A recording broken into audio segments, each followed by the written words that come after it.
meron kasi akong suggestion. Ah? Yan, may bright suggestion ako. Eh kung ano na lang, i-offer nyo, di ba?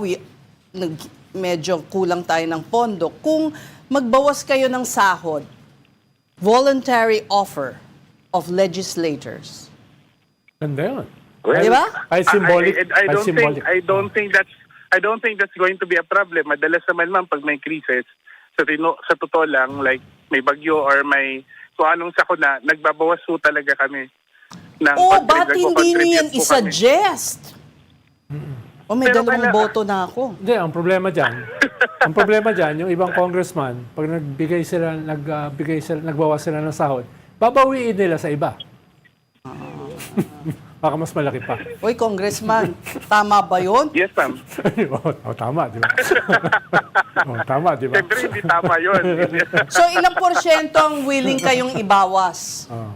Ay, hindi ko po I cannot speak for the others. No, Pero for kung you, ako tatanungin, for you. For me, siyempre, depende ho yun sa kailangan at paano po gagamitin.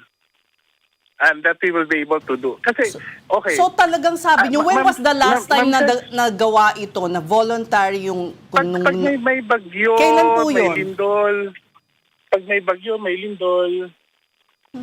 Nagkukaan ho yan. Meron ho yung nagko-contribute po tayo, mga kongresista.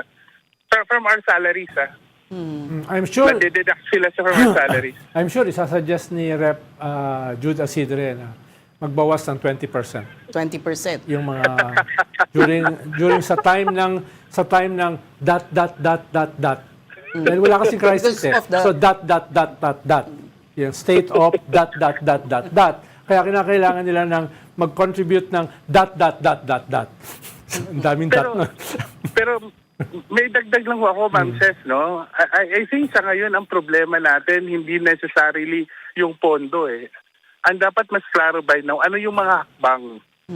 Para mas alam natin kung magkano kakailanganin natin. I think that part has not been made clear yet. Kasi kahit sabihin na namin, we give up 50% Correct. of our salaries, to what end, di ba? Oo nga, Saan syempre that's why you have to gagamitin, di ba? identify. Like yung 5,000 Correct. na fuel subsidy, one time lang ba yun? Saan aabot yun? Syempre hindi yun enough. Oo. Eh wala naman tayong Yes. fiscal space. Eh. So dapat one shot lang. Dapat klaruhin natin kung ano talaga yung long term na or at least yung short term na direction natin sa pag-handle ng crisis na ito.